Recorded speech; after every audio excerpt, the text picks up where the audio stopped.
Hello everyone, welcome to our channel Bani updates and I am Bhavna Gupta. यहाँ पे JEE mains 2024 के second session के लिए बहुत ही ज़्यादा इंपॉर्टेंट वीडियो है ये आपके लिए, जिन बच्चों ने भी है जो तैयारी कर रखी है जे सेशन 2 देने के लिए। तो इस वीडियो में हम 4 बड़े टॉपिक्स के बारे में बात करेंगे। सबसे पहले आपका टॉपिक है कि आपका मार्क्स वर्सेस परसेंटाइल क्या होगा सेशन 2 के बाद, साथ ही साथ आपका फाइनल कट ऑफ क्या जाएगा। मीन्स इस वीडियो के बाद आपको पता चल जाएगा कि आपका फाइनली कितना कट ऑफ जाने वाला है। और साथ ही साथ अगर आपको बहुत अच्छा नहीं, सिर्फ जेईई एडवांस के लिए एलिजिबल होना, तो आपको कितने मार्क्स लाने पड़ेंगे, मीन्स आपका सेफ स्कोर मैं आपको बताऊंगी। साथ ही साथ how can you score for NIT colleges, means अगर आपको एनआईटी कॉलेजेस चाहिए या कोई भी ब्रांच चाहिए एनआईटीज़ में, तो आपको कितने स्कोर लाने पड़ेंगे। साथ ही साथ आप कैसे पा पाएंगे, क्योंकि भाई पिछली बार आप देख सकते हैं कि कितना ज़्यादा है जो डिफरेंसेस आया है नंबर्स में रैंकिंग बनने के चक्कर में। मीन्स आप देखेंगे तो वहाँ पे काफ़ी ज़्यादा 80 नंबर्स का डिफरेंस आया है फर्स्ट सेशन में। तो इस बार क्या कुछ होगा। और साथ सबसे इम्पॉर्टेंट चीज़, अगर आपको एनआईटी में सीएससी कंप्यूटर साइंस चाहिए आपको, तब तो आपको कितने मार्क्स लाने पड़ेंगे, तो इस वीडियो में आपको ज़रूर देखने को मिलेगा। तो चलिए वीडियो को आगे बढ़ाते हैं, बट उससे पहले मेरी एक छोटी सी रिक्वेस्ट है कि अगर आप चैनल पर न्यू हैं तो चैनल को सब्सक्राइब ज़रूर कर लीजिएगा, क्योंकि यहाँ पर जेईई मेन से रिलेटेड सारी इन्फॉर्मेशन आपको मिलेगी। आपके रजिस्ट्रेशन से लेकर के जब तक कि आपका एडमिशन नहीं हो जाता, तब तक की सारी इन्फॉर्मेशन टाइमली मिलेगी, साथ ही साथ ऑथेंटिक इन्फॉर्मेशन मिलेगी। तो अगर आपको चैनल पे और अगर ये आपको वीडियो ज़रा सी भी हेल्पफुल लगे तो चैनल को सब्सक्राइब ज़रूर कर लीजिएगा। तो चलिए वीडियो को आगे बढ़ाते हैं। तो चलिए वीडियो में सबसे पहले बात करते हैं कि अगर आपको 99 परसेंटाइल लाना है तो आपको कितने मार्क्स लाने पड़ेंगे। तो सबसे पहले अगर हम देखेंगे पिछले साल का डेटा 2023 का, तो यहाँ पे आप देखेंगे टफेस्ट शिफ्ट में जो है आपका 170 पे बना था 99 परसेंटाइल।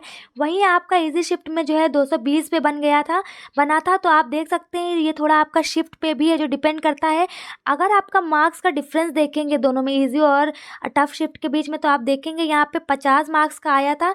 और वहीं सेकेंड सेशन जो हुआ था उसमें आपका जो है 70 मार्क्स का जो है डिफरेंस आया था 99 परसेंटाइल को लेकर के। तो चलिए अभी बात करते हैं दूसरी। तो यहाँ पे आप देखेंगे 2024 में, तो पहले तो आपने देख ही लिया होगा कि कितना ज़्यादा डिफरेंस इस बार दिया गया है। कि जैसे ही पहला रिजल्ट आया था मैंने वीडियो भी बनाई थी उसको लेकर के, तो आप देखेंगे फर्स्ट सेशन में जो है 99 परसेंटाइल को लेकर के जो टफेस्ट शिफ्ट थी ना, उसमें 56 में ही आपका जो 99 परसेंटाइल बन गया था। उसके बाद अगर आप देखेंगे जो ईजीएस्ट शिफ्ट थी उसमें जो है आपका 236 में जो बना था। तो आप देख सकते हैं कितना ज़्यादा डिफरेंस आया है यहाँ पे। बट सेशन 2 में अगर आप मान लेते हैं बहुत ही ज़्यादा हार्ड, तब भी आप मान लीजिए आपका मिनिमम जो है, अगर हार्डेस्ट शिफ्ट में आपका पेपर होता है तो आपका जो है 173 में 99 परसेंटाइल बनने के पूरे चांसेस हैं। अगर आप वहीं बात करेंगे इजीएस्ट शिफ्ट की, तो उसमें जो है आपको कम से कम 225 या 220 तो प्लस लाने ही लाने हैं भाई, इतना तो करना ही पड़ेगा आपको अगर 99 परसेंटाइल चाहिए।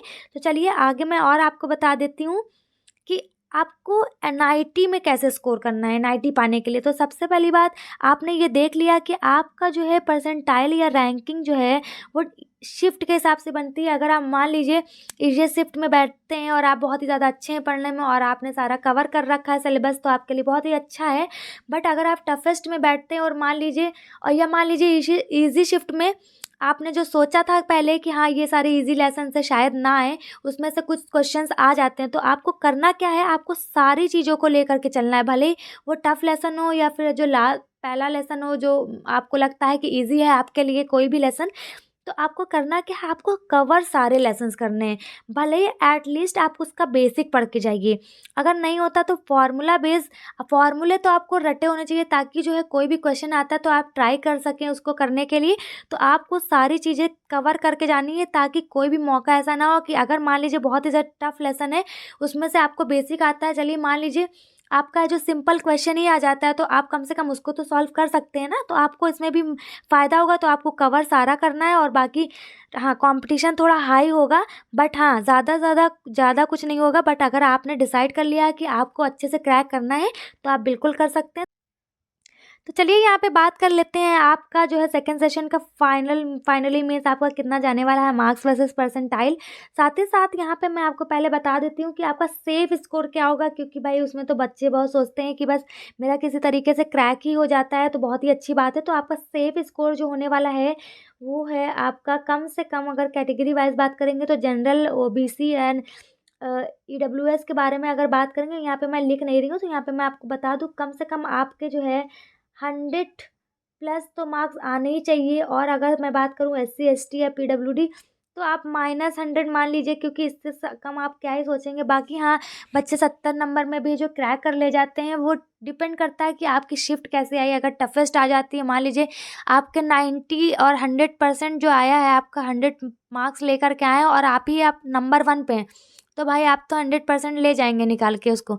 बट हाँ, अगर इजी शिफ्ट आ जाती है तो वही आपको है जो सेफ स्कोर बन जाएगा आपका। तो चलिए यहाँ पे बात कर लेते हैं मार्क्स वर्सेस परसेंटाइल। तो अगर आपको 90 परसेंटाइल चाहिए तो आपको कम से कम स्कोर करना है 120, और उसकी बात करेंगे 91 तो यहाँ पे 125 में आपको, अगर आपको 92 चाहिए तो आपका 135 मार्क्स होना चाहिए। उसके बाद जिसके लिए आप देखेंगे 141, उसके बाद यहाँ पे आप देखेंगे 145, उसके बाद 95 परसेंटाइल के लिए आपके पास 148 होना चाहिए।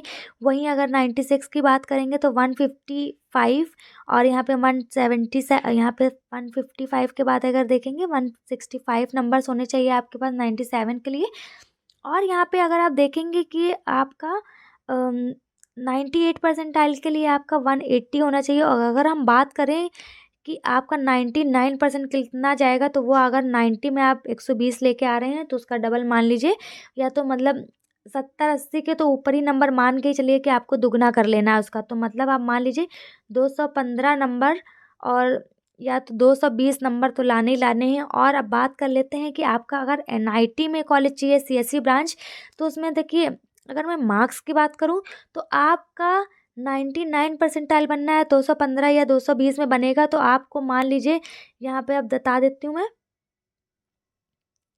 कि आपको 220 के प्लस करना ही करना है, इससे ज़्यादा नहीं जाएगा। भले इस बार 236 गया था सेशन 1 में आपका 99 परसेंटाइल, बट दूसरे सेशन में इतना ज़्यादा हार्ड हो जाएगा, तो मुझे लगता नहीं कि इतना ज़्यादा मतलब किया जाएगा। तो आप इतना मान के चलिए कि अगर आपको 220 है तो आपका NIT में एडमिशन पक्का है।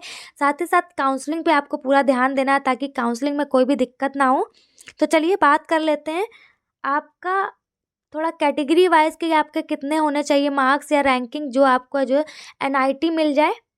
तो चलिए इस वीडियो के लास्ट टॉपिक के बारे में बात कर लेते हैं कि CSE ब्रांच में अगर आपको एडमिशन चाहिए तो भाई कितने नंबर्स आपके लाने पड़ेंगे। क्योंकि CSE ब्रांच जो है ज़्यादातर बच्चों की आंखों का सपना होता है कि ज़्यादातर बच्चे जो है उसी में जाना चाहते हैं, उसी से इंजीनियरिंग करना चाहते हैं। तो यहाँ पे आप देख सकते हैं कैटेगरी वाइज मैंने लिख रखा है।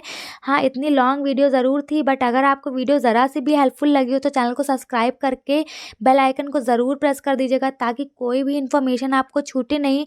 इस वीडियो में मैंने आपका ज़रा सा भी टाइम वेस्ट नहीं किया होगा, क्योंकि मैंने मेन पॉइंट टू पॉइंट जो है वीडियोस में आपको टॉपिक्स बताया है। तो चलिए मिलते हैं नेक्स्ट वीडियो में। यहाँ पे आप देख सकते हैं K का मतलब जो है आपका 1000 होता है, और उसके बाद L का मतलब लैक है। तो अगर आपकी इतनी रैंकिंग है, यहाँ पे मैंने CRL रैंकिंग बताई है, 2 तरीके की रैंकिंग होती है। तो यहाँ पे मैंने जनरल छोड़ करके CRL बताई है, कॉमन वाली।